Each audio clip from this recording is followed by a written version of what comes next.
Daniel, capítulo 1. En el año tercero del reinado del rey Joacim de Judá, el rey Nabucodonosor de Babilonia vino a Jerusalén y la sitió. El Señor permitió que Joacim cayera en manos de Nabucodonosor. Junto con él cayeron en sus manos algunos de los utensilios del templo de Dios, los cuales Nabucodonosor se llevó a Babilonia y puso en el tesoro del templo de sus dioses. Además, el rey le ordenó a Aspenaz, jefe de los oficiales de su corte, que llevara a su presencia a algunos de los israelitas pertenecientes a la familia real y a la nobleza. Debían ser jóvenes apuestos y sin ningún defecto físico, que tuvieran aptitudes para aprender de todo y que actuaran con sensatez, jóvenes sabios y aptos para el servicio en el palacio real, a los cuales Aspenaz debía enseñarles la lengua y la literatura de los babilonios. El rey les asignó raciones diarias de la comida y del vino que se servía en la mesa real. Su preparación habría de durar 3 años, después de lo cual entrarían al servicio del rey. Entre estos jóvenes se encontraban Daniel, Ananías, Misael y Azarías, que eran de Judá, y a los cuales el jefe de oficiales les cambió el nombre. A Daniel lo llamó Beltsasar, a Ananías Sadrac, a Misael Mesac, y a Azarías Abednego. Pero Daniel se propuso no contaminarse con la comida y el vino del rey, así que le pidió al jefe de oficiales que no lo obligara a contaminarse, y aunque Dios había hecho que Daniel se ganara el afecto y la simpatía del jefe de oficiales, éste se vio obligado a responderle a Daniel: «Tengo miedo de mi señor el rey, pues fue él quien te asignó la comida y el vino. Si el rey llega a verte más flaco y demacrado que los otros jóvenes de tu edad, por culpa tuya me cortará la cabeza». El jefe de oficiales le ordenó a un guardia atender a Daniel, Ananías, Misael y Azarías. Por su parte, Daniel habló con ese guardia y le dijo: «Por favor, haz con tus siervos una prueba de 10 días. Danos de comer solo verduras y de beber solo agua. Pasado ese tiempo, compara nuestro semblante con el de los jóvenes que se alimentan con la comida real, y procede de acuerdo con lo que veas en nosotros». El guardia aceptó la propuesta y los sometió a una prueba de 10 días. Al cumplirse el plazo, estos jóvenes se veían más sanos y mejor alimentados que cualquiera de los que participaban de la comida real. Así que el guardia les retiró la comida y el vino del rey, y en su lugar siguió alimentándolos con verduras. A estos 4 jóvenes Dios los dotó de sabiduría e inteligencia para entender toda clase de literatura y ciencia. Además, Daniel podía entender toda visión y todo sueño. Cumplido el plazo fijado por el rey Nabucodonosor, y conforme a sus instrucciones, el jefe de oficiales los llevó ante su presencia. Luego de hablar el rey con Daniel, Ananías, Misael y Azarías, no encontró a nadie que los igualara, de modo que los 4 entraron a su servicio. El rey los interrogó, y en todos los temas que requerían de sabiduría y discernimiento, los halló 10 veces más inteligentes que todos los magos y hechiceros de su reino. Fue así como Daniel se quedó en Babilonia hasta el primer año del rey Ciro. Capítulo 2. En el segundo año de su reinado, Nabucodonosor tuvo varios sueños que lo perturbaron y no lo dejaban dormir. Mandó entonces que se reunieran los magos, hechiceros, adivinos y astrólogos de su reino para que le dijeran lo que había soñado. Una vez reunidos y ya en presencia del rey, éste les dijo: «Tuve un sueño que me tiene preocupado y quiero saber lo que significa». Los astrólogos le respondieron: «Que viva su majestad por siempre. Estamos a su servicio. Cuéntenos el sueño y nosotros le diremos lo que significa». Pero el rey les advirtió: «Mi decisión ya está tomada. Si no me dicen lo que soñé, ni me dan su interpretación, ordenaré que los corten en pedazos y que sus casas sean reducidas a cenizas. Pero si me dicen lo que soñé y me explican su significado, yo les daré regalos, recompensas y grandes honores. Así que comiencen por decirme lo que soñé, y luego explíquenme su significado». Los astrólogos insistieron: «Si su majestad les cuenta a estos siervos suyos lo que soñó, nosotros le diremos lo que significa». Pero el rey les contestó: mi decisión ya está tomada, eso ustedes bien lo saben, y por eso quieren ganar tiempo. Si no me dicen lo que soñé, ya saben lo que les espera. Ustedes se han puesto de acuerdo para salirme con cuestiones engañosas y malintencionadas, esperando que cambie yo de parecer. Díganme lo que soñé, y así sabré que son capaces de darme su interpretación. Entonces los astrólogos le respondieron: no hay nadie en la tierra capaz de hacer lo que su majestad nos pide. Jamás a ningún rey se le ha ocurrido pedirle tal cosa a ningún mago, hechicero o astrólogo. Lo que su majestad nos pide raya en lo imposible, y nadie podrá revelárselo, a no ser los dioses. Pero ellos no viven entre nosotros. Tanto enfureció al rey la respuesta de los astrólogos, que mandó ejecutar a todos los sabios de Babilonia. Se publicó entonces un edicto que decretaba la muerte de todos los sabios, de modo que se ordenó la búsqueda de Daniel y de sus compañeros para que fueran ejecutados. Cuando el comandante de la Guardia Real, que se llamaba Arioc, salió para ejecutar a los sabios babilonios, Daniel le habló con mucho tacto e inteligencia. Le dijo: ¿por qué ha emitido el rey un edicto tan violento? Y una vez que Arioc le explicó cuál era el problema, Daniel fue a ver al rey y le pidió tiempo para poder interpretarle su sueño. Después volvió a su casa y les contó a sus amigos Ananías, Misael y Azarías cómo se presentaba la situación.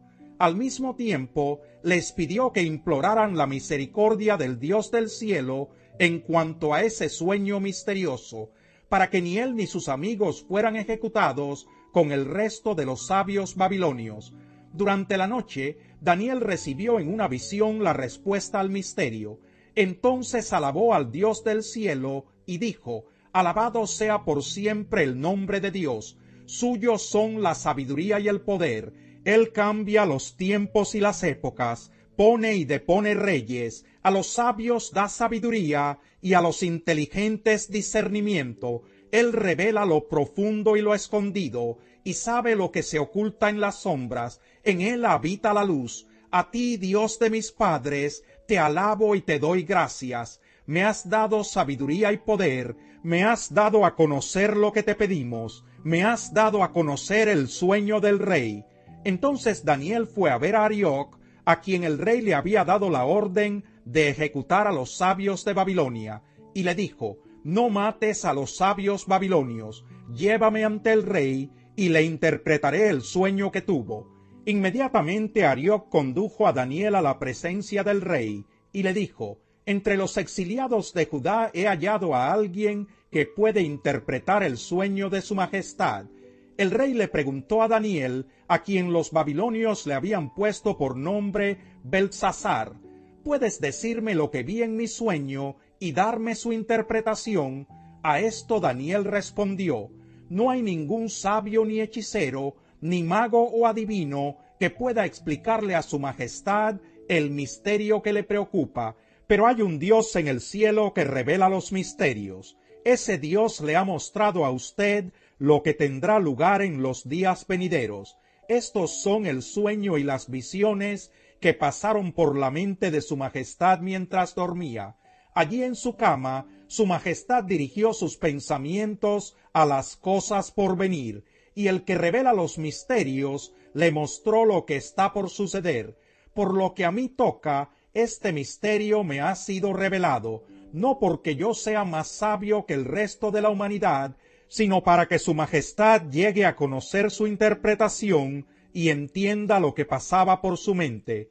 En su sueño su majestad veía una estatua enorme, de tamaño impresionante y de aspecto horrible. La cabeza de la estatua era de oro puro, el pecho y los brazos eran de plata, el vientre y los muslos eran de bronce, y las piernas eran de hierro, lo mismo que la mitad de los pies, en tanto que la otra mitad era de barro cocido.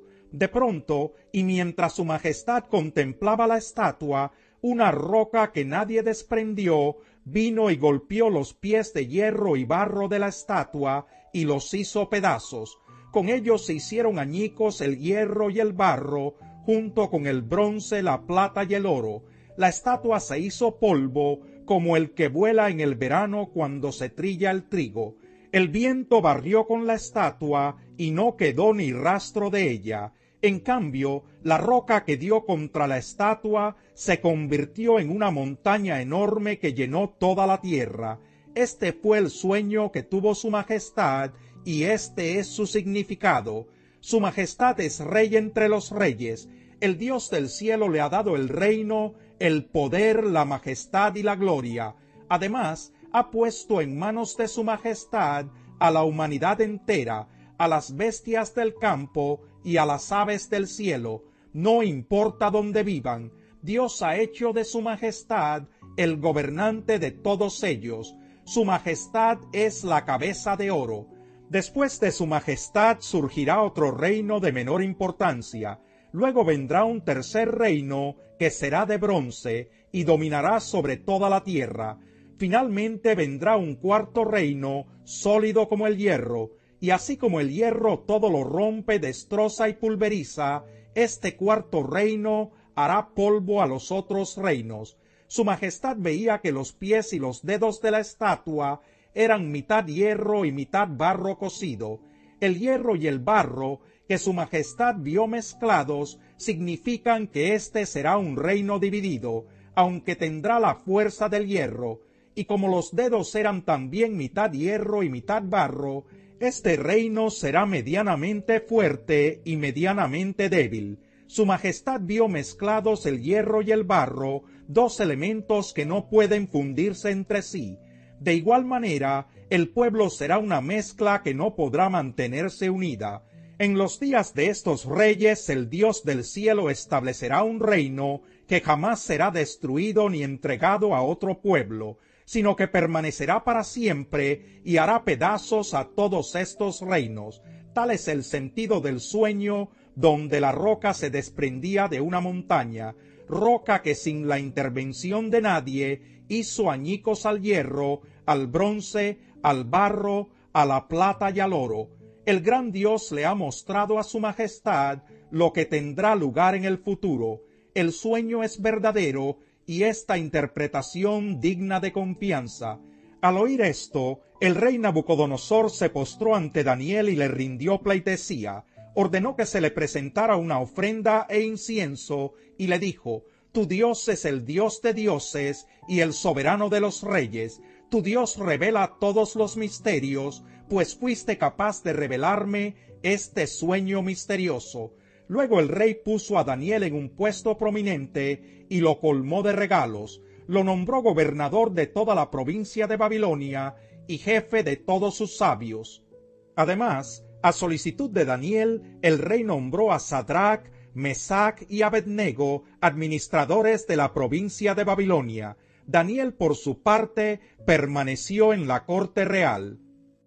Capítulo 3. El rey Nabucodonosor mandó hacer una estatua de oro de 27 metros de alto por 2 metros y medio de ancho, y mandó que la colocaran en los llanos de Dura, en la provincia de Babilonia.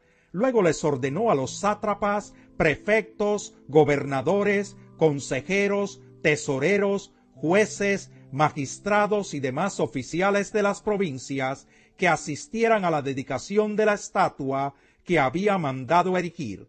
Para celebrar tal dedicación, los sátrapas, prefectos, gobernadores, consejeros, tesoreros, jueces, magistrados y demás oficiales de las provincias se reunieron ante la estatua. Entonces los heraldos proclamaron a voz en cuello: a ustedes, pueblos, naciones y gente de toda lengua, se les ordena lo siguiente: tan pronto como escuchen la música de trompetas, flautas, cítaras, liras, arpas, zampoñas y otros instrumentos musicales, deberán inclinarse y adorar la estatua de oro que el rey Nabucodonosor ha mandado erigir. Todo el que no se incline ante ella ni la adore será arrojado de inmediato a un horno en llamas. Ante tal amenaza, tan pronto como se escuchó la música de todos esos instrumentos musicales, todos los pueblos y naciones, y gente de toda lengua se inclinaron y adoraron la estatua de oro que el rey Nabucodonosor había mandado erigir. Pero algunos astrólogos se presentaron ante el rey y acusaron a los judíos. «¡Que viva su majestad por siempre!», exclamaron. «Usted ha emitido un decreto ordenando que todo el que oiga la música de trompetas, flautas, cítaras, liras, arpas, zampoñas y otros instrumentos musicales se incline ante la estatua de oro y la adore. También ha ordenado que todo el que no se incline ante la estatua ni la adore será arrojado a un horno en llamas. Pero hay algunos judíos a quienes su majestad ha puesto al frente de la provincia de Babilonia que no acatan sus órdenes, no adoran a los dioses de su majestad ni a la estatua de oro que mandó erigir. Se trata de Sadrach, Mesach y Abednego. Lleno de ira, Nabucodonosor los mandó llamar. Cuando los jóvenes se presentaron ante el rey, Nabucodonosor les dijo: «Ustedes tres, ¿es verdad que no honran a mis dioses, ni adoran a la estatua de oro que he mandado erigir? Ahora que escuchen la música de los instrumentos musicales, más les vale que se inclinen ante la estatua que he mandado hacer y que la adoren. De lo contrario, serán lanzados de inmediato a un horno en llamas, y no habrá Dios capaz de librarlos de mis manos». Sadrach, Mesach y Abednego le respondieron a Nabucodonosor: «No hace falta que nos defendamos ante su majestad. Si se nos arroja al horno en llamas, el Dios al que servimos puede librarnos del horno y de las manos de su majestad. Pero aun si nuestro Dios no lo hace así, sepa usted que no honraremos a sus dioses ni adoraremos a su estatua». Ante la respuesta de Sadrach, Mesach y Abednego, Nabucodonosor se puso muy furioso y cambió su actitud hacia ellos. Mandó entonces que se calentara el horno 7 veces más de lo normal, y que algunos de los soldados más fuertes de su ejército ataran a los 3 jóvenes y los arrojaran al horno en llamas. Fue así como los arrojaron al horno, con sus mantos, sandalias, turbantes y todo, es decir, tal y como estaban vestidos. Tan inmediata fue la orden del rey y tan caliente estaba el horno que las llamas alcanzaron y mataron a los soldados que arrojaron a Sadrach, Mesach y Abednego, los cuales atados de pies y manos cayeron dentro del horno en llamas. En ese momento Nabucodonosor se puso de pie y sorprendido les preguntó a sus consejeros: «¿Acaso no eran 3 los hombres que atamos y arrojamos al fuego?» «Así es, su majestad», le respondieron. «Pues miren», exclamó, «allí en el fuego veo a 4 hombres sin ataduras y sin daño alguno, y el cuarto tiene la apariencia de un dios». Dicho esto, Nabucodonosor se acercó a la puerta del horno en llamas y gritó: «Sadrach, Mesach y Abednego, siervos del Dios Altísimo, salgan de allí y vengan acá». Cuando los 3 jóvenes salieron del horno, los sátrapas, prefectos, gobernadores y consejeros reales se arremolinaron en torno a ellos y vieron que el fuego no les había causado ningún daño y que ni uno solo de sus cabellos se había chamuscado. Es más, su ropa no estaba quemada y ni siquiera olía a humo. Entonces exclamó Nabucodonosor: «Alabado sea el Dios de estos jóvenes, que envió a su ángel y los salvó». Ellos confiaron en él y, desafiando la orden real, optaron por la muerte antes que honrar o adorar a otro Dios que no fuera el suyo. Por tanto, yo decreto que se descuartice a cualquiera que hable en contra del Dios de Sadrach, Mesach y Abednego, y que su casa sea reducida a cenizas, sin importar la nación a que pertenezca o la lengua que hable. No hay otro Dios que pueda salvar de esta manera. Después de eso, el rey promovió a Sadrach, Mesach y Abednego a un alto puesto en la provincia de Babilonia. Capítulo 4. El rey Nabucodonosor, a todos los pueblos y naciones que habitan en este mundo y a toda lengua: paz y prosperidad para todos. Me es grato darles a conocer las señales y maravillas que el Dios Altísimo ha realizado en mi favor. Cuán grandes son sus señales, cuán portentosas son sus maravillas. Su reino es un reino eterno, su soberanía permanece de generación en generación. Yo, Nabucodonosor, estaba en mi palacio, feliz y lleno de prosperidad, cuando tuve un sueño que me infundió miedo. Recostado en mi lecho, las imágenes y visiones que pasaron por mi mente me llenaron de terror. Ordené entonces que vinieran a mi presencia todos los sabios de Babilonia para que me interpretaran el sueño. Cuando llegaron los magos, hechiceros, astrólogos y adivinos, les conté mi sueño, pero no me lo pudieron interpretar. Finalmente Daniel, que en honor a mi Dios también se llama Beltsasar, se presentó ante mí y le conté mi sueño, pues en él reposa el espíritu de los santos dioses. Yo le dije: Beltsasar, jefe de los magos, yo sé que en ti reposa el espíritu de los santos dioses, y que no hay para ti ningún misterio demasiado difícil de resolver. Te voy a contar mi sueño, y quiero que me digas lo que significa. Y esta es la tremenda visión que tuve mientras reposaba en mi lecho. Veía ante mí un árbol de altura impresionante, plantado en medio de la tierra. El árbol creció y se hizo fuerte, y su copa tocaba el cielo. Hasta podía verse desde cualquier punto de la tierra. Tenía un hermoso follaje y abundantes frutos. Todo el mundo hallaba en él su alimento. Hasta las bestias salvajes venían a refugiarse bajo su sombra, y en sus ramas anidaban las aves del cielo. Ese árbol alimentaba a todos los animales. En la visión que tuve mientras reposaba en mi lecho, vi ante mí a un mensajero santo que descendía del cielo, y que a voz en cuello me gritaba: derriba el árbol y córtale las ramas, arráncale las hojas y esparce los frutos, haz que las bestias huyan de su sombra y que las aves abandonen sus nidos, pero deja enterrados el tocón y las raíces. Sujétalos con hierro y bronce entre la hierba del campo, deja que se empape con el rocío del cielo y que habite con los animales y entre las plantas de la tierra.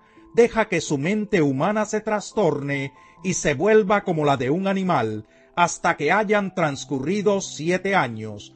Los santos mensajeros han anunciado la decisión, es decir, el veredicto, para que todos los vivientes reconozcan que el Dios Altísimo es el soberano de todos los reinos humanos, y que se los entrega a quien él quiere, y hasta pone sobre ellos al más humilde de los hombres. Yo, Nabucodonosor, tuve este sueño.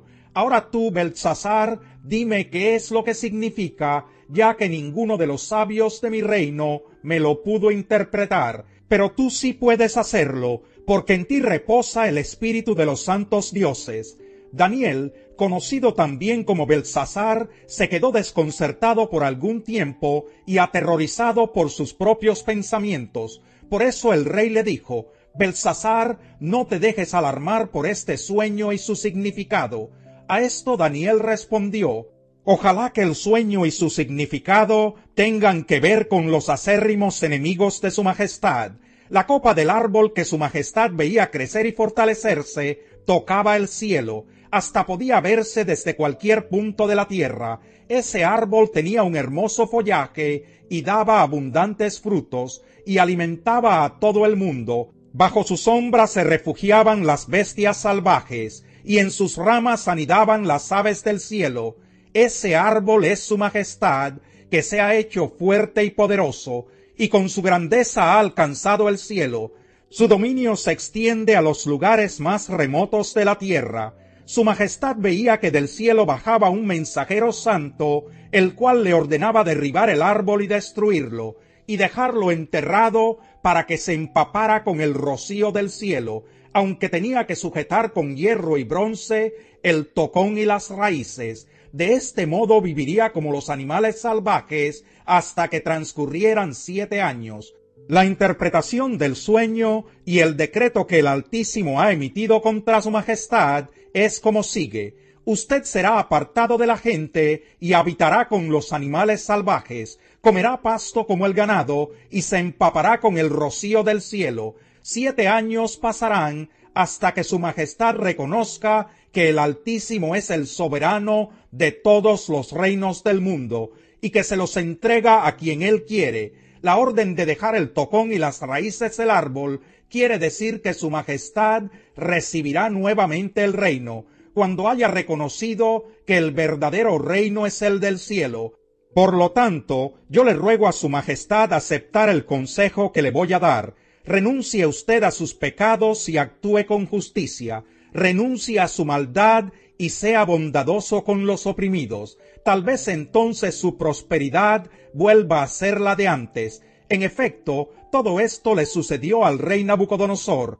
12 meses después, mientras daba un paseo por la terraza del Palacio Real de Babilonia, exclamó: «Miren la gran Babilonia que he construido como capital del reino. La he construido con mi gran poder para mi propia honra». No había terminado de hablar cuando desde el cielo se escuchó una voz que decía: «Este es el decreto en cuanto a ti, rey Nabucodonosor. Tu autoridad real se te ha quitado.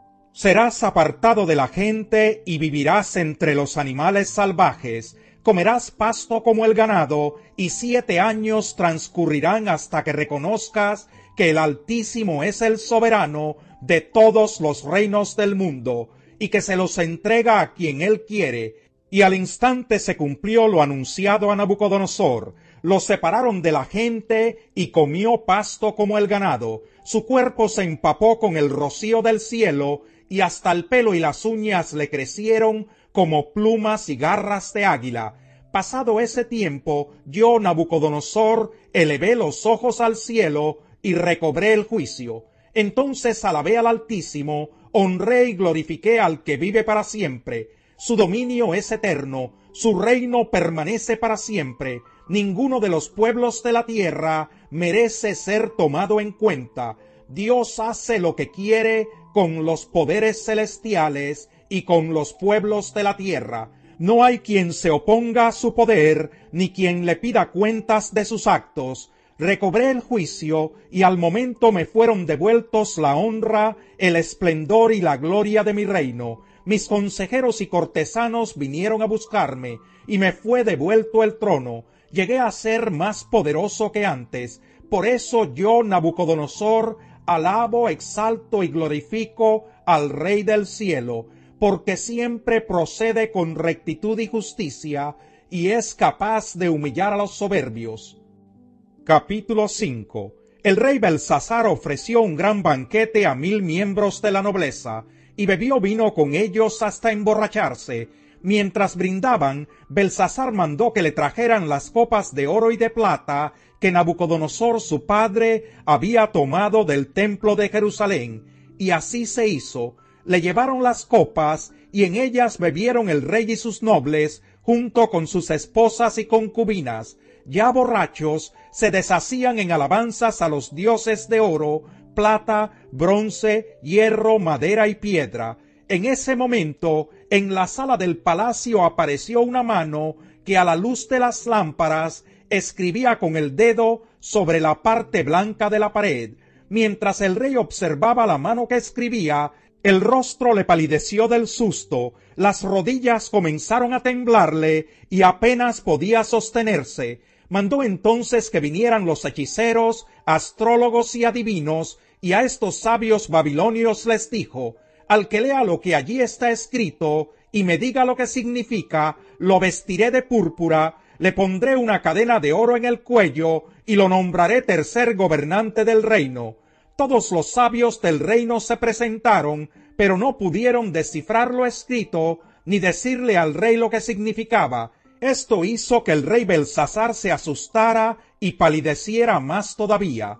Los nobles, por su parte, se hallaban confundidos. Al oír el alboroto que hacían el rey y sus nobles, la reina misma entró en la sala del banquete y exclamó: «Que viva su majestad por siempre, y no se alarme ni se ponga pálido.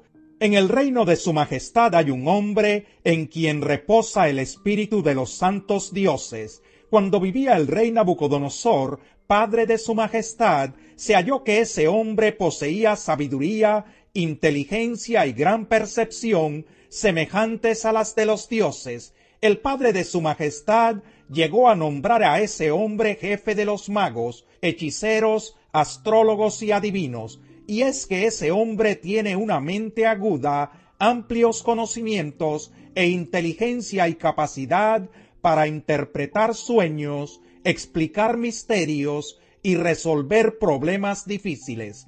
Llame usted a ese hombre y él le dirá lo que significa ese escrito. Se llama Daniel, aunque el padre de su majestad le puso por nombre Belsasar. Daniel fue llevado a la presencia del rey y éste le preguntó: ¿Así que tú eres Daniel, uno de los exiliados que mi padre trajo de Judá?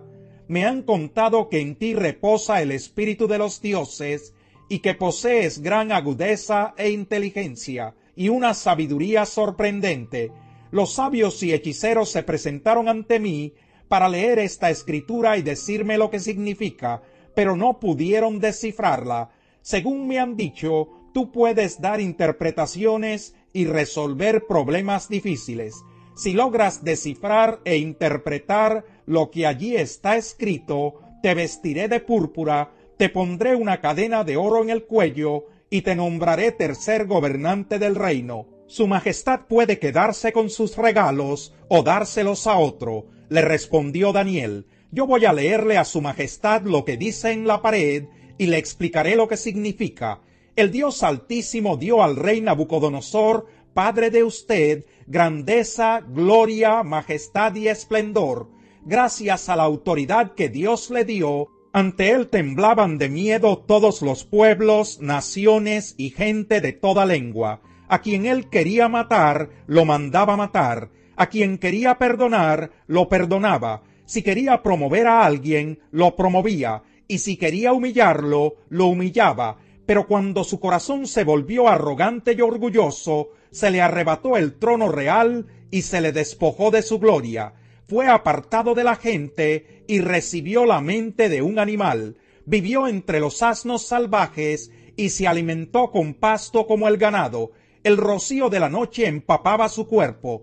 Todo esto le sucedió hasta que reconoció que el Dios Altísimo es el soberano de todos los reinos del mundo y que se los entrega a quien él quiere. Sin embargo, y a pesar de saber todo esto, usted, hijo de Nabucodonosor, no se ha humillado. Por el contrario, se ha opuesto al Dios del cielo, mandando traer de su templo las copas para que beban en ellas usted y sus nobles, y sus esposas y concubinas. Usted se ha deshecho en alabanzas a los dioses de oro, plata, hierro, madera y piedra, dioses que no pueden ver ni oír ni entender. En cambio, no ha honrado al Dios en cuyas manos se hallan la vida y las acciones de su majestad.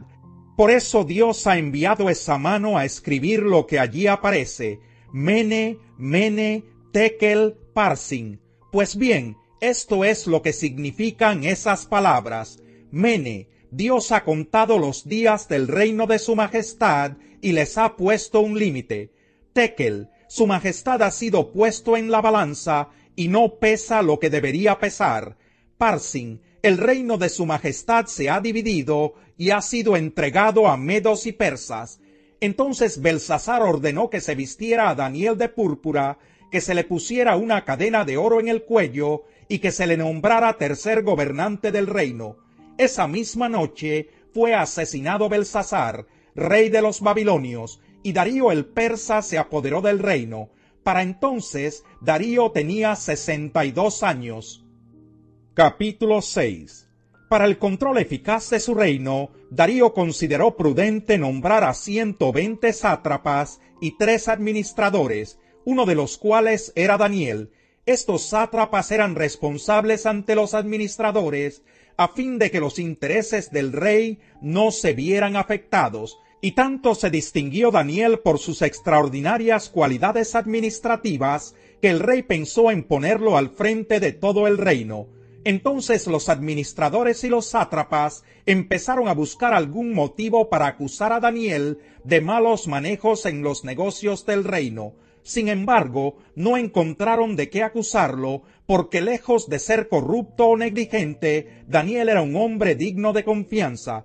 Por eso concluyeron: nunca encontraremos nada de qué acusar a Daniel, a no ser algo relacionado con la ley de su Dios.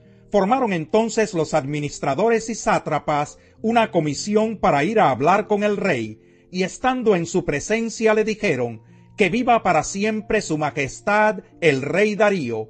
Nosotros los administradores reales, junto con los prefectos, sátrapas, consejeros y gobernadores, convenimos en que su majestad debiera emitir y confirmar un decreto que exija que durante los próximos 30 días sea arrojado al foso de los leones todo el que adore a cualquier dios u hombre que no sea su majestad. Expida usted ahora ese decreto y póngalo por escrito. Así, conforme a la ley de los medos y los persas, no podrá ser revocado. El rey Darío expidió el decreto y lo puso por escrito. Cuando Daniel se enteró de la publicación del decreto, se fue a su casa y subió a su dormitorio, cuyas ventanas se abrían en dirección a Jerusalén. Allí se arrodilló y se puso a orar y a alabar a Dios, pues tenía por costumbre orar 3 veces al día. Cuando aquellos hombres llegaron y encontraron a Daniel orando e implorando la ayuda de Dios, fueron a hablar con el rey respecto al decreto real. ¿No es verdad que su majestad publicó un decreto? Según entendemos, todo el que en los próximos 30 días adore a otro dios u hombre que no sea su majestad, será arrojado al foso de los leones. El decreto sigue en pie, contestó el rey. Según la ley de los medos y los persas, no puede ser derogado. Pues Daniel, respondieron ellos, que es uno de los exiliados de Judá, no toma en cuenta a su majestad ni al decreto que ha promulgado. Todavía sigue orando a su Dios 3 veces al día.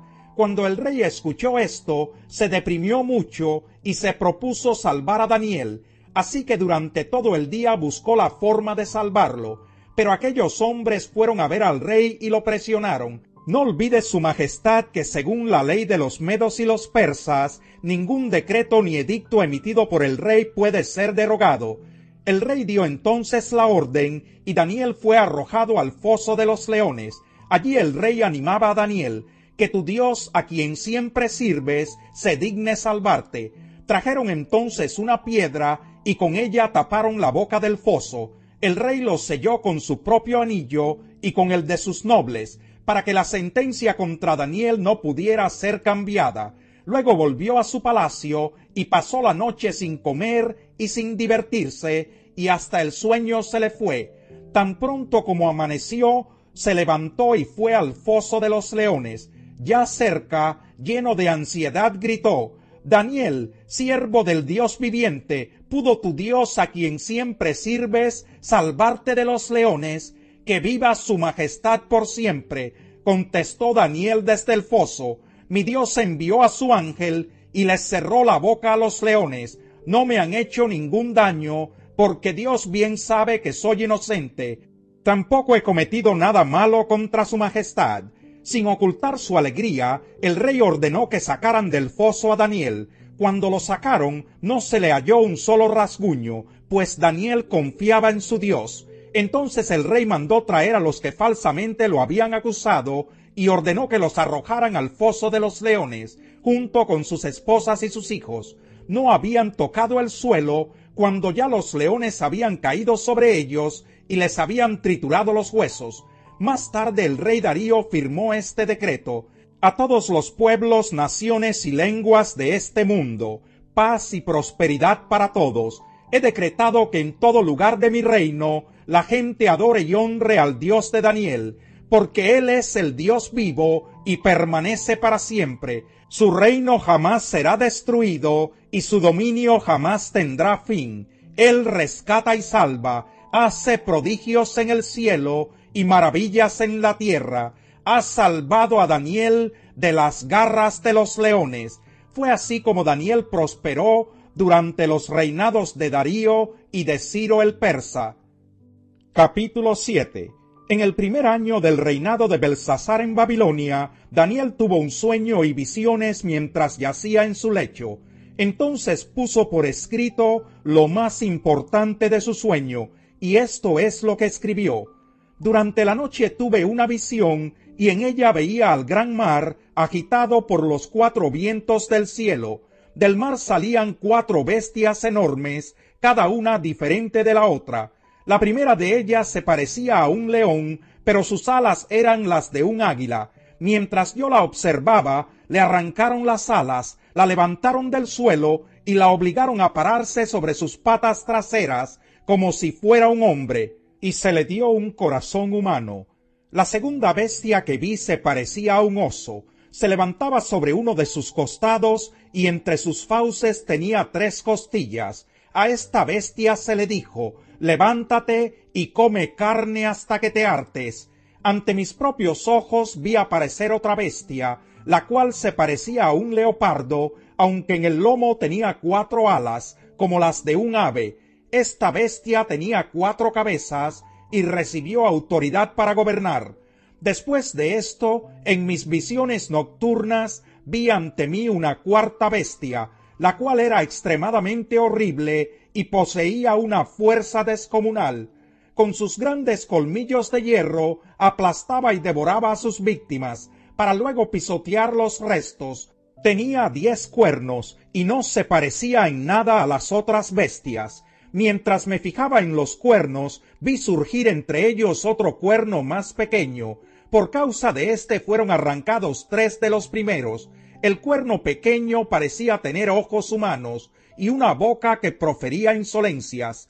Mientras yo observaba esto, se colocaron unos tronos y tomó asiento un venerable anciano. Su ropa era blanca como la nieve y su cabello blanco como la lana. Su trono con sus ruedas centelleaban como el fuego. De su presencia brotaba un torrente de fuego. Miles y millares le servían, centenares de miles lo atendían. Al iniciarse el juicio, los libros fueron abiertos. Yo me quedé mirando por causa de las grandes insolencias que profería el cuerno. Seguí mirando hasta que a esta bestia la mataron, la descuartizaron y echaron los pedazos al fuego ardiente. A las otras bestias les quitaron el poder, aunque las dejaron vivir por algún tiempo. En esa visión nocturna vi que alguien con aspecto humano venía entre las nubes del cielo. Se acercó al venerable anciano y fue llevado a su presencia, y se le dio autoridad, poder y majestad. Todos los pueblos, naciones y lenguas lo adoraron. Su dominio es un dominio eterno que no pasará, y su reino jamás será destruido. Yo, Daniel, me quedé aterrorizado y muy preocupado por las visiones que pasaban por mi mente. Me acerqué entonces a uno de los que estaban allí y le pregunté el verdadero significado de todo esto, y esta fue su interpretación. Las 4 grandes bestias son 4 reinos que se levantarán en la tierra, pero los santos del Altísimo recibirán el reino y será suyo para siempre jamás. Quise entonces saber el verdadero significado de la 4ª bestia, la cual desmenuzaba a sus víctimas y las devoraba, pisoteando luego sus restos. Era muy distinta a las otras 3, pues tenía colmillos de hierro y garras de bronce. Tenía un aspecto espantoso. Quise saber también acerca de los 10 cuernos que tenía en la cabeza, y del otro cuerno que le había salido, y ante el cual habían caído 3 de ellos. Este cuerno se veía más impresionante que los otros, pues tenía ojos y hablaba con insolencia. Mientras observaba yo, este cuerno libró una guerra contra los santos y los venció. Entonces vino el anciano y emitió juicio en favor de los santos del Altísimo. En ese momento los santos recibieron el reino. Esta fue la explicación que me dio el venerable anciano. La 4ª bestia es un 4º reino que surgirá en este mundo. Será diferente a los otros reinos, devorará a toda la tierra, la aplastará y la pisoteará. Los 10 cuernos son 10 reyes que saldrán de este reino. Otro rey les sucederá, distinto a los anteriores, el cual derrocará a 3 reyes. Hablará en contra del Altísimo y oprimirá a sus santos. Tratará de cambiar las festividades y también las leyes, y los santos quedarán bajo su poder durante 3 años y medio. Los jueces tomarán asiento, y al cuerno se le quitará el poder, y se le destruirá para siempre. Entonces se dará a los santos, que son el pueblo del Altísimo, la majestad y el poder, y la grandeza de los reinos. Su reino será un reino eterno, y lo adorarán y obedecerán todos los gobernantes de la tierra. Aquí termina la visión. Yo, Daniel, me quedé desconcertado por tantas ideas que me pasaban por la mente, a tal grado que palideció mi rostro, pero preferí mantener todo esto en secreto. Capítulo 8. En el 3er año del reinado de Belsasar, yo, Daniel, tuve otra visión. En ella me veía en la ciudadela de Susa, en la provincia de Elam, junto al río Ulai. Me fijé y vi ante mí un carnero con sus 2 cuernos. Estaba junto al río y tenía cuernos largos. Uno de ellos era más largo y le había salido después. Me quedé observando cómo el carnero atacaba hacia el norte y hacia el sur. Ningún animal podía hacerle frente, ni había tampoco quien pudiera librarse de su poder. El carnero hacía lo que quería y cada vez cobraba más fuerza.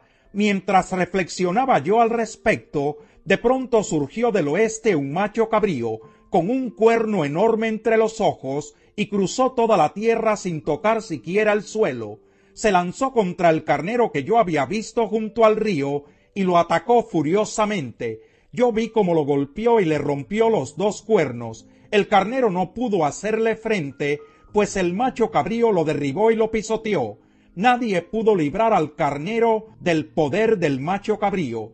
El macho cabrío cobró gran fuerza, pero en el momento de su mayor grandeza se le rompió el cuerno más largo, y en su lugar brotaron 4 grandes cuernos que se alzaron contra los 4 vientos del cielo.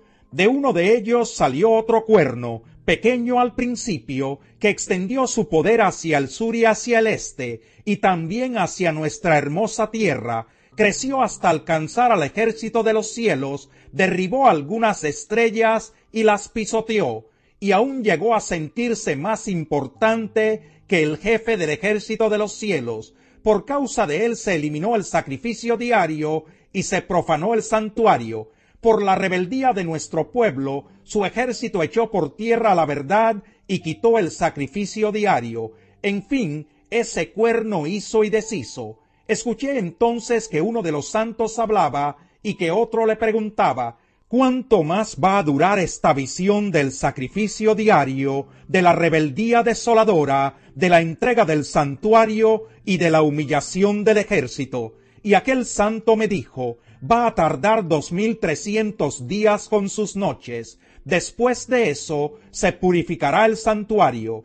Mientras yo, Daniel, contemplaba la visión y trataba de entenderla, de repente apareció ante mí alguien de apariencia humana. Escuché entonces una voz que desde el río Ulai gritaba: Gabriel, dile a este hombre lo que significa la visión. Cuando Gabriel se acercó al lugar donde yo estaba, me sentí aterrorizado y caí de rodillas. Pero él me dijo: toma en cuenta, criatura humana, que la visión tiene que ver con la hora final. Mientras Gabriel me hablaba, yo caí en un profundo sueño de cara al suelo. Pero él me despertó y me obligó a levantarme mientras me decía: voy a darte a conocer lo que sucederá cuando llegue a su fin el tiempo de la ira de Dios, porque el fin llegará en el momento señalado. El carnero de 2 cuernos que has visto simboliza a los reyes de Media y de Persia.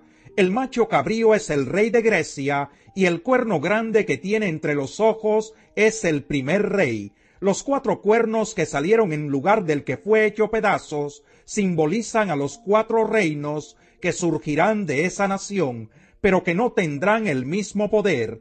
Hacia el final de esos reinos, cuando los rebeldes lleguen al colmo de su maldad, surgirá un rey de rostro adusto, maestro de la intriga, que llegará a tener mucho poder, pero no por sí mismo. Ese rey causará impresionantes destrozos y saldrá airoso en todo lo que emprenda. Destruirá a los poderosos y al pueblo santo. con su astucia propagará el engaño, creyéndose un ser superior. Destruirá a mucha gente que creía estar segura, y se enfrentará al príncipe de los príncipes, pero será destruido sin la intervención humana. Esta visión de los días con sus noches, que se te ha dado a conocer, es verdadera, pero no la hagas pública, pues para eso falta mucho tiempo. Yo, Daniel, quedé exhausto, y durante varios días guardé cama. Luego me levanté para seguir atendiendo los asuntos del reino, pero la visión me dejó pasmado, pues no lograba comprenderla. Capítulo 9.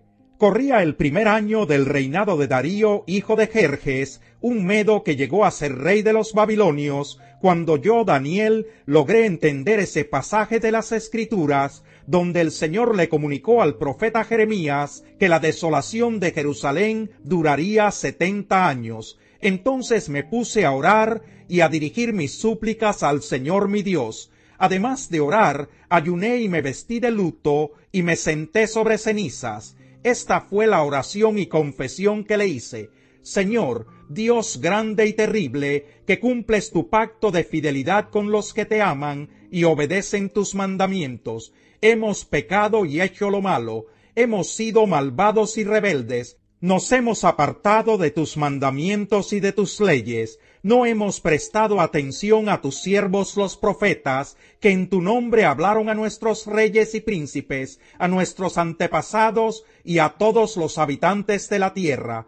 Tú, Señor, eres justo. Nosotros, en cambio, somos motivo de vergüenza en este día. Nosotros, pueblo de Judá, habitantes de Jerusalén y de todo Israel, tanto los que vivimos cerca como los que se hallan lejos, en todos los países por los que nos has dispersado por haberte sido infieles. Señor, tanto nosotros como nuestros reyes y príncipes y nuestros antepasados somos motivo de vergüenza por haber pecado contra ti. Pero aun cuando nos hemos rebelado contra ti, tú, Señor nuestro, eres un Dios compasivo y perdonador. Señor y Dios nuestro, no hemos obedecido ni seguido tus leyes, las cuales nos diste por medio de tus siervos los profetas. Todo Israel se ha apartado de tu ley y se ha negado a obedecerte. Por eso, porque pecamos contra ti, nos han sobrevenido las maldiciones que nos anunciaste, las cuales están escritas en la ley de tu siervo Moisés. Tú has cumplido las advertencias que nos hiciste a nosotros y a nuestros gobernantes, y has traído sobre nosotros esta gran calamidad. Jamás ha ocurrido bajo el cielo nada semejante a lo que sucedió con Jerusalén. Señor y Dios, todo este desastre ha venido sobre nosotros, tal y como está escrito en la ley de Moisés, y ni aun así hemos buscado tu favor. No nos hemos apartado de nuestros pecados, ni hemos procurado entender tu verdad. Tú, Señor y Dios nuestro, dispusiste esta calamidad y la has dejado caer sobre nosotros, porque eres justo en todos tus actos. A pesar de todo, no te hemos obedecido. Señor y Dios nuestro, que con mano poderosa sacaste de Egipto a tu pueblo y te has hecho famoso como hoy podemos ver. Hemos pecado, hemos hecho lo malo. Aparta tu ira y tu furor de Jerusalén, como corresponde a tus actos de justicia. Ella es tu ciudad y tu monte santo. Por nuestros pecados y por la iniquidad de nuestros antepasados, Jerusalén y tu pueblo son objeto de burla de cuantos nos rodean. Y ahora, Dios y Señor nuestro, escucha las oraciones y súplicas de este siervo tuyo. Haz honor a tu nombre y mira con amor a tu santuario, que ha quedado desolado. Préstanos oído, Dios nuestro, abre los ojos y mira nuestra desolación y la ciudad sobre la cual se invoca tu nombre. Al hacerte estas peticiones, no apelamos a nuestra rectitud, sino a tu gran misericordia. Señor, escúchanos. Señor, perdónanos. Señor, atiéndenos y actúa. Dios mío, haz honor a tu nombre y no tardes más. Tu nombre se invoca sobre tu ciudad y sobre tu pueblo. Yo seguí hablando y orando al Señor mi Dios. le confesé mi pecado y el de mi pueblo Israel, y le supliqué en favor de su santo monte. Se acercaba la hora del sacrificio vespertino, y mientras yo seguía orando, el ángel Gabriel, a quien había visto en mi visión anterior, vino en raudo vuelo a verme, y me hizo la siguiente aclaración: Daniel, he venido en este momento para que entiendas todo con claridad. Tan pronto como empezaste a orar, Dios contestó tu oración. He venido a decírtelo porque tú eres muy apreciado. Presta pues atención a mis palabras para que entiendas la visión. 70 semanas han sido decretadas para que tu pueblo y tu santa ciudad pongan fin a sus transgresiones y pecados, pidan perdón por su maldad, establezcan para siempre la justicia, sellen la visión y la profecía, y consagren el lugar santísimo. Entiende bien lo siguiente: habrá 7 semanas desde la promulgación del decreto que ordena la reconstrucción de Jerusalén hasta la llegada del príncipe elegido. Después de eso habrá 62 semanas más. Entonces será reconstruida Jerusalén con sus calles y murallas. Pero cuando los tiempos apremien, después de las 62 semanas, se le quitará la vida al príncipe elegido. Este se quedará sin ciudad y sin santuario, porque un futuro gobernante los destruirá. El fin vendrá como una inundación, y la destrucción no cesará hasta que termine la guerra. Durante una semana, ese gobernante hará un pacto con muchos, pero a media semana pondrá fin a los sacrificios y ofrendas. Sobre una de las alas del templo cometerá horribles sacrilegios, hasta que le sobrevenga el desastroso fin que le ha sido decretado. Capítulo 10. En el tercer año del reinado de Ciro de Persia, Daniel tuvo una visión acerca de un gran ejército. El mensaje era verdadero, y Daniel, que también se llamaba Belsasar, pudo comprender su significado en la visión. En aquella ocasión, yo, Daniel, pasé 3 semanas como si estuviera de luto. En todo ese tiempo no comí nada especial, ni probé carne ni vino, ni usé ningún perfume. El día 24 del mes primero, mientras me encontraba yo a la orilla del gran río Tigris, levanté los ojos y vi ante mí a un hombre vestido de lino, con un cinturón del oro más refinado. Su cuerpo brillaba como el topacio, y su rostro resplandecía como el relámpago. Sus ojos eran 2 antorchas encendidas, y sus brazos y piernas parecían de bronce bruñido. Su voz resonaba como el eco de una multitud. Yo, Daniel, fui el único que tuvo esta visión. Los que estaban conmigo, aunque no vieron nada, se asustaron y corrieron a esconderse. Nadie se quedó conmigo cuando tuve esta gran visión. Las fuerzas me abandonaron, palideció mi rostro y me sentí totalmente desvalido. Fue entonces cuando oí que aquel hombre me hablaba. Mientras lo oía, caí en un profundo sueño de cara al suelo. En ese momento una mano me agarró, me puso sobre mis manos y rodillas y me dijo: levántate, Daniel, pues he sido enviado a verte. Tú eres muy apreciado, así que presta atención a lo que voy a decirte. En cuanto aquel hombre me habló, tembloroso me puse de pie. Entonces me dijo: no tengas miedo, Daniel. Tu petición fue escuchada desde el primer día en que te propusiste ganar entendimiento y humillarte ante tu Dios. En respuesta a ella estoy aquí. Durante 21 días el príncipe de Persia se me opuso, así que acudió en mi ayuda Miguel, uno de los príncipes de primer rango, y me quedé allí con los reyes de Persia. Pero ahora he venido a explicarte lo que va a suceder con tu pueblo en el futuro, pues la visión tiene que ver con el porvenir.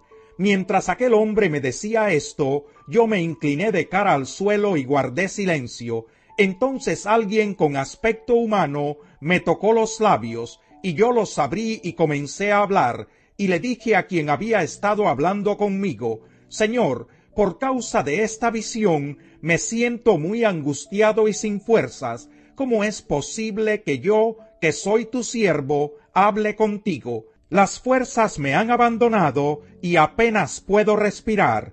Una vez más, El de aspecto humano me tocó y me infundió fuerzas, al tiempo que me decía: la paz sea contigo, hombre altamente estimado, cobra ánimo, no tengas miedo. Mientras él me hablaba, yo fui recobrando el ánimo y le dije: ya que me has reanimado, háblame, Señor. Y me dijo: ¿sabes por qué he venido a verte? Pues porque debo volver a pelear contra el príncipe de Persia, y cuando termine de luchar con él, hará su aparición el príncipe de Grecia. Pero antes de eso, te diré lo que está escrito en el libro de la verdad. En mi lucha contra ellos, solo cuento con el apoyo de Miguel, el capitán de ustedes. Capítulo 11. Cuando Darío el Medo estaba en el primer año de su reinado, también le brindé mi apoyo y mi ayuda. Pero ahora voy a darte a conocer la verdad. Van a levantarse en Persia 3 reyes más y hasta un cuarto, el cual será más rico que los otros 3. En cuanto haya cobrado fuerza con sus riquezas, incitará a todos contra el reino griego. Surgirá entonces un rey muy aguerrido, el cual gobernará con lujo de fuerza y hará lo que mejor le parezca. Pero tan pronto como surja su imperio, se resquebrajará y se esparcirá hacia los 4 vientos del cielo. Este imperio no será para sus descendientes, ni tendrá el poder que tuvo bajo su gobierno, porque Dios lo dividirá y se lo entregará a otros. El rey del sur cobrará fuerza, pero uno de sus comandantes se hará más fuerte que él, y con alarde de poder gobernará sobre su propio imperio. Pasados algunos años harán una alianza. La hija del rey del sur se casará con el rey del norte, y harán las paces, aunque ella no retendrá su poder, y el poder del rey tampoco durará. Ella será traicionada, junto con su escolta, su hijo y su esposo. En esos días, uno de la familia real usurpará el trono de la hija del rey del sur, y con su ejército atacará al rey del norte y a la fortaleza real, saliendo victorioso de la lucha. Se apoderará de las estatuas de metal de sus dioses y de sus objetos de oro y plata, y se los llevará a Egipto, dejando tranquilo al rey del norte durante algunos años. Luego el rey del norte invadirá los dominios del rey del sur, pero se verá forzado a volver a su país. Tocará a sus hijos alistarse para la guerra, y reunirán a un gran ejército, que como una inundación avanzará arrasándolo todo hasta llegar a la fortaleza. Enfurecido, el rey del sur marchará en contra del rey del norte, que será derrotado a pesar de contar con un gran ejército. Ante el triunfo obtenido, el rey del sur se llenará de orgullo y matará a miles, pero su victoria no durará, porque el rey del norte reunirá a otro ejército más numeroso y mejor armado que el anterior, y después de algunos años volverá a atacar al rey del sur. Mira, Daniel, por ese tiempo habrá muchos que se rebelarán contra el rey del sur, incluso gente violenta de tu pueblo, pero no saldrán victoriosos. Así se cumplirá la visión. Entonces el rey del norte vendrá y levantará rampas de asalto y conquistará la ciudad fortificada, pues las fuerzas del sur no podrán resistir, ni siquiera sus mejores tropas podrán ofrecer resistencia. El ejército invasor hará de las suyas, pues nadie podrá hacerle frente, y se establecerá en nuestra hermosa tierra, la cual quedará bajo su dominio. El rey del norte se dispondrá a atacar con todo el poder de su reino, pero hará una alianza con el rey del sur. Éste le dará su hija en matrimonio, con miras a derrocar su reino, pero sus planes no tendrán el éxito esperado. Dirigirá entonces sus ataques contra las ciudades costeras, y conquistará muchas de ellas, pero un general responderá a su insolencia y lo hará quedar en ridículo.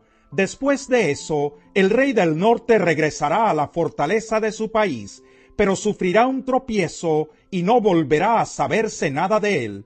Después del rey del norte, ocupará el trono un rey que para mantener el esplendor del reino enviará a un recaudador de impuestos, pero poco tiempo después ese rey perderá la vida, aunque no en el fragor de la batalla. En su lugar reinará un hombre despreciable, indigno de ser rey, que invadirá el reino cuando la gente se sienta más segura y recurriendo a artimañas usurpará el trono, arrasará como una inundación a las fuerzas que se le opongan, las derrotará por completo, lo mismo que al príncipe del pacto, engañará a los que pacten con él, y con un grupo reducido usurpará el trono. Cuando las provincias más ricas se sientan más seguras, las invadirá, logrando así lo que jamás lograron sus padres y abuelos. Repartirá entre sus seguidores el botín y las riquezas que haya ganado en la guerra, y hará planes para atacar las ciudades fortificadas. Pero esto no durará mucho tiempo. Envalentonado por su fuerza, ese hombre atacará al rey del sur con un gran ejército. Al frente de un ejército muy grande y poderoso, el rey del sur responderá al ataque, pero no podrá vencerlo porque será traicionado. Los mismos que compartían su mesa buscarán su ruina. Su ejército será derrotado por completo y muchos caerán en batalla. Sentados a la misma mesa, estos dos reyes pensarán solo en hacerse daño y se mentirán el uno al otro, pero esto de nada servirá, porque el momento del fin todavía no habrá llegado. El rey del norte regresará a su país con grandes riquezas, pero antes profanará el santo templo, así que llevará a cabo sus planes y luego volverá a su país. En el momento preciso, el rey del norte volverá a invadir el sur, aunque esta vez el resultado será diferente, porque los barcos de guerra de las costas occidentales se opondrán a él y le harán perder el valor. Entonces retrocederá y descargará su enojo contra el santo templo. En su retirada se mostrará bondadoso con los que renegaron de él. Sus fuerzas armadas se dedicarán a profanar la fortaleza del templo y suspenderán el sacrificio diario, estableciendo el horrible sacrilegio. Corromperá con halagos a los que hayan renegado del pacto, pero los que conozcan a su Dios se le opondrán con firmeza. Los sabios instruirán a muchos, aunque durante algún tiempo morirán a filo de espada, o serán quemados, o se les tomará cautivos, y se les despojará de todo. Cuando caigan recibirán muy poca ayuda, aunque mucha gente hipócrita se les unirá. Algunos de los sabios caerán, pero esa prueba los purificará y perfeccionará, para que cuando llegue la hora final no tengan mancha alguna. Todavía falta mucho para que llegue el momento preciso. El rey hará lo que mejor le parezca, se exaltará a sí mismo, se creerá superior a todos los dioses y dirá cosas del Dios de dioses que nadie antes se atrevió a decir. Su éxito durará mientras la ira de Dios no llegue a su colmo, aunque lo que ha de suceder, sucederá. Ese rey no tomará en cuenta a los dioses de sus antepasados, ni al Dios que adoran las mujeres, ni a ningún otro Dios, sino que se exaltará a sí mismo por encima de todos ellos. En su lugar adorará al Dios de las fortalezas, honrará a un Dios que sus antepasados no conocieron, y le presentará costosas ofrendas de oro, plata y piedras preciosas. Con la ayuda de un Dios extraño, atacará las fortalezas más poderosas, y rendirá grandes honores a aquellos que lo reconozcan, pues en recompensa los pondrá como gobernadores de grandes multitudes, y les dará tierras. Cuando llegue la hora final, el rey del sur trabará combate contra el rey del norte, pero éste responderá a su ataque con carros y caballos, y con toda una flota de barcos de guerra. Invadirá muchos países, y los arrasará como una inundación. También invadirá nuestro hermoso país, y muchos países caerán bajo su poder, aunque Edom y Moab y los jefes de Amón escaparán de sus manos. Extenderá su poder sobre muchos países, y ni Egipto podrá salvarse. Se adueñará de los tesoros de oro y plata de Egipto, y de todas sus riquezas, y también someterá a los libios y a los etíopes. Sin embargo, le llegarán noticias alarmantes del este y del norte, y en su furor se pondrá en marcha, dispuesto a destruir y matar a mucha gente. Plantará su campamento real entre el mar y el bello Monte Santo, pero allí le llegará su fin, y nadie acudirá en su ayuda. Capítulo 12. Entonces se levantará Miguel, el gran príncipe protector de tu pueblo.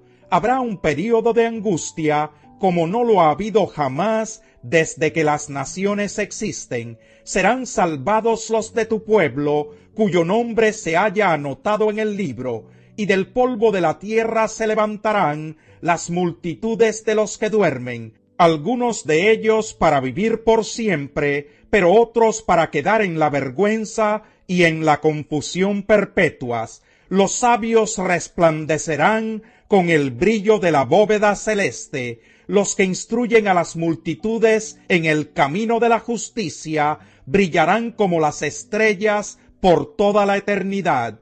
Tú, Daniel, guarda estas cosas en secreto y sella el libro hasta la hora final, pues muchos andarán de un lado a otro en busca de cualquier conocimiento. Yo, Daniel, vi ante mí a otros dos hombres. Uno de ellos estaba en una orilla del río y el otro en la orilla opuesta. Uno de ellos le dijo al hombre vestido de lino, que estaba sobre las aguas del río: ¿cuánto falta para que se cumplan estas cosas tan increíbles? Yo pude ver y oír cuando el hombre vestido de lino, que estaba sobre las aguas del río, levantó las manos al cielo y juró por el que vive para siempre: faltan 3 años y medio. Todo esto se cumplirá cuando el poder del pueblo santo no vuelva a ser destruido. Aunque escuché lo que dijo ese hombre, no pude entenderlo. Así que le pregunté: Señor, ¿en qué va a parar todo esto? Y él me respondió: sigue adelante, Daniel, que estas cosas se mantendrán selladas y en secreto hasta que llegue la hora final. Muchos serán purificados y perfeccionados y quedarán limpios, pero los malvados seguirán en su maldad. Ninguno de ellos entenderá nada, pero los sabios lo entenderán todo. A partir del momento en que se suspenda el sacrificio diario y se imponga el horrible sacrilegio, transcurrirán 1290 días. Dichoso el que espere a que hayan transcurrido 1335 días. Pero tú persevera hasta el fin y descansa, que al final de los tiempos te levantarás para recibir tu recompensa.